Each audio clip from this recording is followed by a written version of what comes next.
Welcome to Let Me Fix This. Enjoy the video. You start by confirming hardware and service so you don't chase phantom issues. Check that your phone lists the VI 5G NR bands like N78 or N41, and that VI shows an active 5G plan on your account. Once done, put the SIM in the primary slot or provision the eSIM and set network mode to 5G/NR in settings. Restart the device to apply carrier provisioning. This forces the SIM to register on VI's 5G core and often flips capability on immediately. Now you handle the detailed setup that actually connects you to low-latency 5G. Verify the APN matches VI's recommended values. Incorrect APN can prevent 5G data even when provisioned. Make sure VO LTE or VO NR is enabled so calls don't drop you back to 4G. This keeps data sessions active.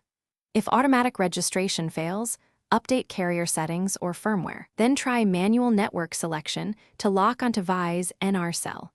These steps resolve most mid-process. Finish by confirming performance and knowing one clear fix. Run a speed test in a high-signal area to verify you're getting 5G throughput. Repeat in different locations to rule out coverage gaps.